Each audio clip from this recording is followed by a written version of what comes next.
So this session is going to have the same pattern as the previous two. There are going to be two academic talks and one kind of practitioner reaction. So we're very happy to have, for the academic talks, for the practitioner, we're very happy to have Pierre-Martin Houet, Senior Vice President of Sustainable Development and Impact at Michelin. And for the academic talks, we're delighted to have Patricia Griffo, an expert in CSR, Professor of Economics at the École Polytechnique and their research institute, CREST. And the final researcher is myself, who we've already met. I'm the academic director of the Inclusive Economy Center. So we had a little discussion on who goes first. It was decided that I'm going to go first, so I will go first. So, product social information, that's what this session is about. That's what my talk is going to be about. I'm going to start taking a step back with a citation from a book that maybe some of you know. It was a New York Times bestseller by the anthropologist David Graeber. And this is kind of the leitmotif of the book, this idea that putting things in monetary terms impersonalizes interactions and exchanges, thereby kind of crowding out morality, right?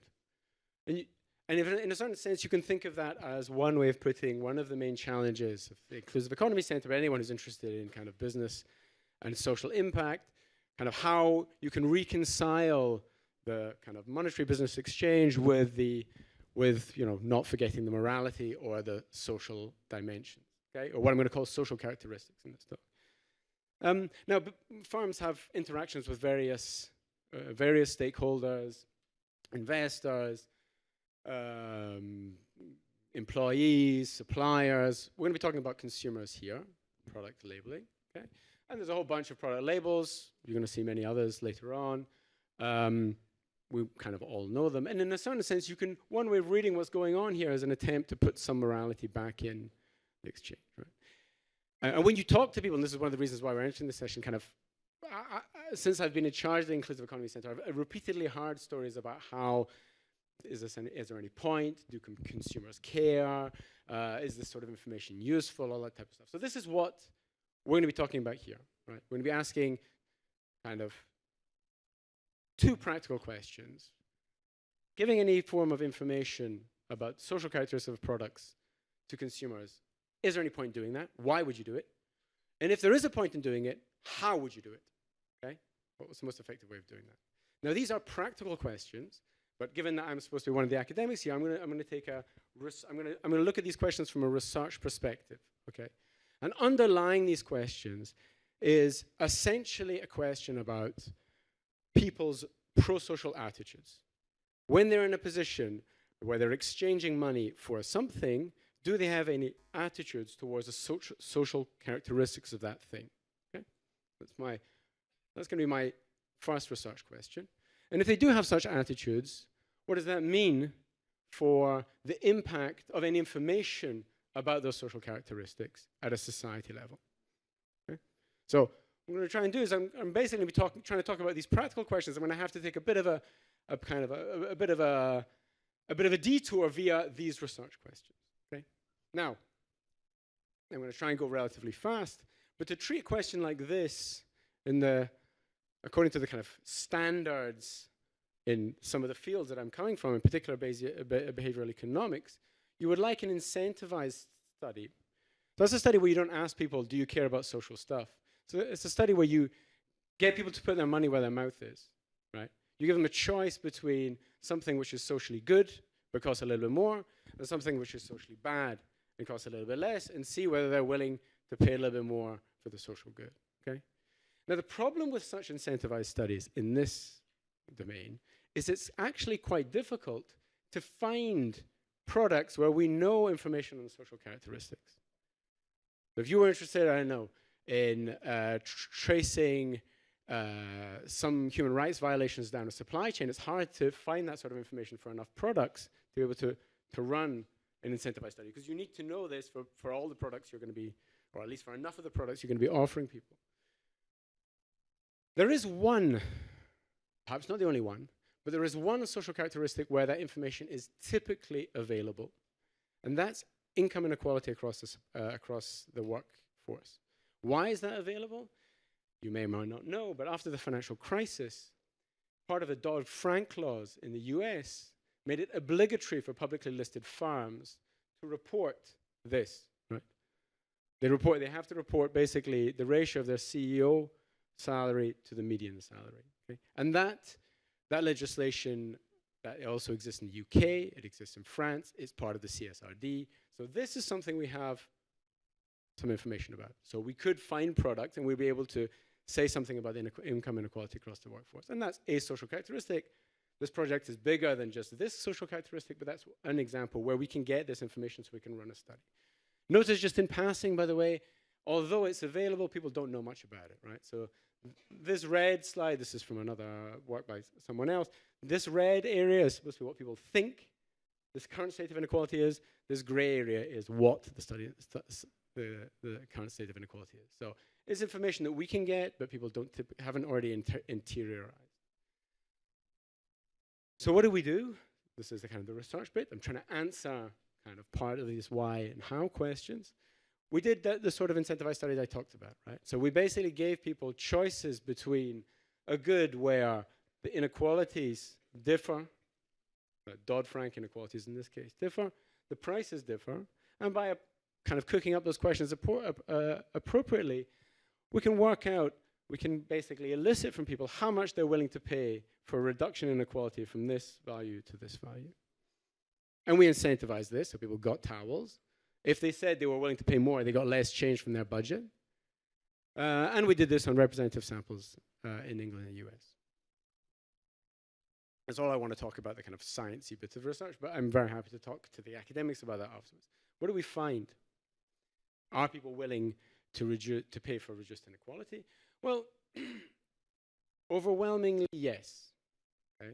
So what this graph shows you is the willingness to pay, mean willingness to pay, over our samples, according to political leaning. I'll say something about that in a sec. So the most striking and surprising for us finding was how widespread positive willingness to pay was. Right? When given this choice, this kind of abstract choice with no marketing, no pizzazz, no kind of colors, no brands, when given the abstract choice, 80% of subjects were willing to pay something for some reduction in inequality. And most surprisingly to us, this happened across the political spectrum. So we did the US study after the 2020 US election. Trump voters and Biden voters were both willing to pay something.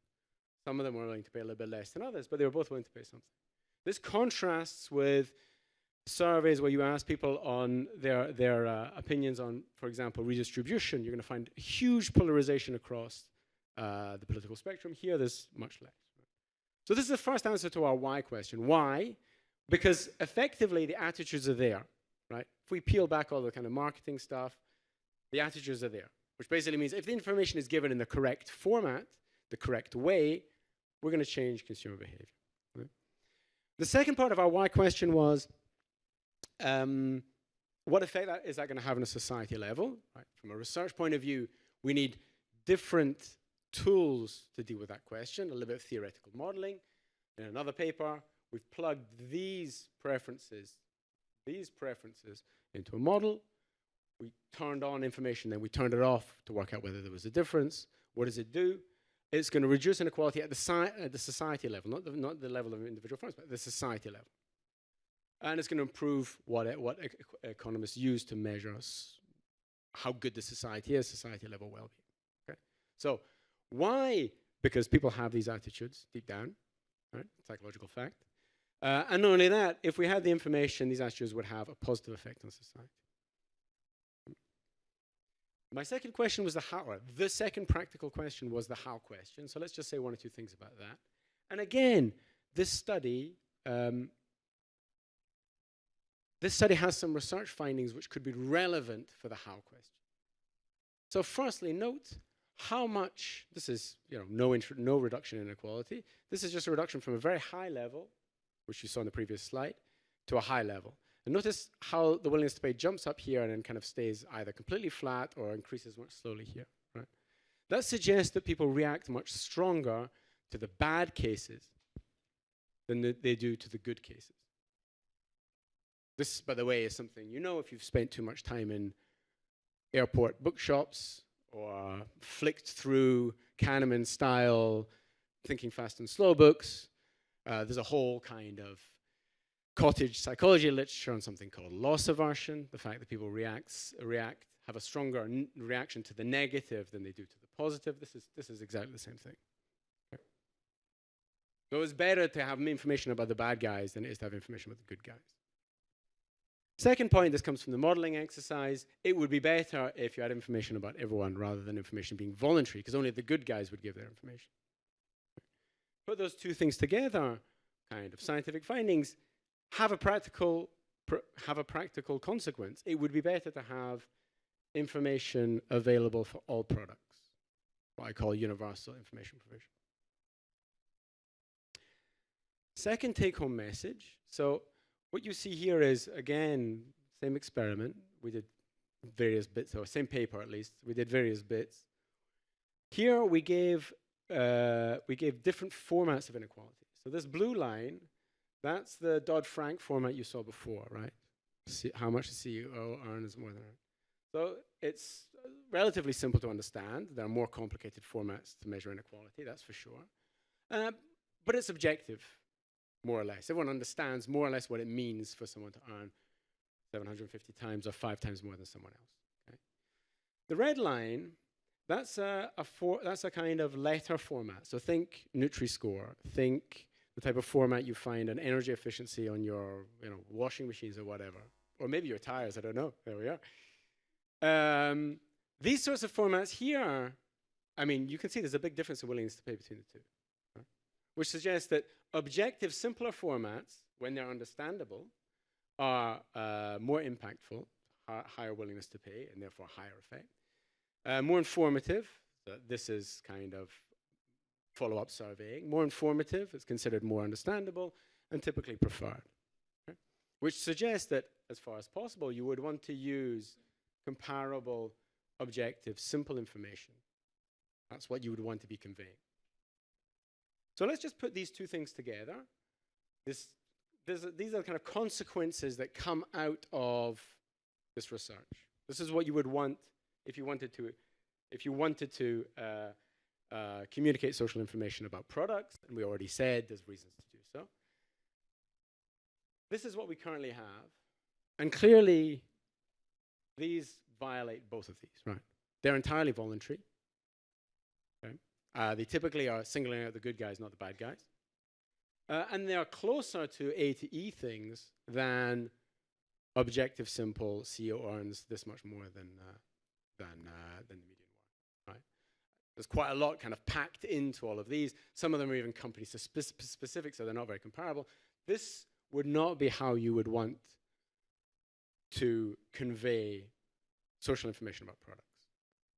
A better way, something which is going to be closer to this, would be some sort of standardized scorecard, like a list, one as boring as possible in a certain sense, with objective factors that you can fill in for each product. And each product comes with this list with the factors filled in as far as possible. Okay. Now, this isn't something which is, this might ring some bells for some people in the room. It depends who we have. But the EU, for instance, are starting to do something like this.